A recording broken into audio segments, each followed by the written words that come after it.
若这诈骗集团嘛，定定拐外国人做车手。中华今年到5月为止，有133件诈骗，发现外国人做车手的人数是加真多。去年同期敢若2000次，若今年是已经查到107件次，加50倍。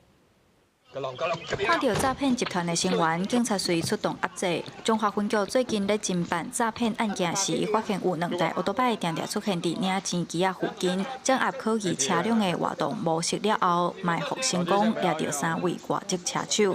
你帮我过去了，你帮我过去了。出来！嗨。本分局在今年6月12号成功查获一件诈欺案件。 当场逮捕1名担任提款车手的外籍移工，随后在其宿舍拦截另外2名共犯。另外，鹿港分局最近也抓到1位外籍学生咧做车手，嫌犯表示是伫社群平台找头路，对方讲只要去 ATM 领钱，逐工就会有值1000块的薪水，想袂到竟然是做车手。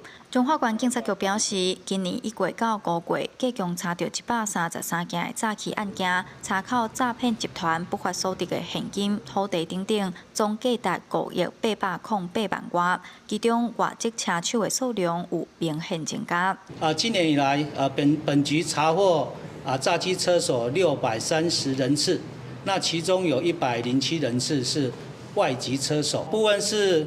合法的移工、兼职车手赚取外快，那部分是在网络平台接受到诈骗集团投放的求职广告。警方表示，去年同期外籍车手抓到2000次，今年到5月份已经查到107人次的外籍车手犯案。针对外籍车手增加，警政单位也结合移民署、劳工处、中人公司等单位加强宣导，避免外籍人士因为语言未通、无了解法律观念，转互人拐骗，成做诈骗集团的车手。记者杨淑晴，中华报道。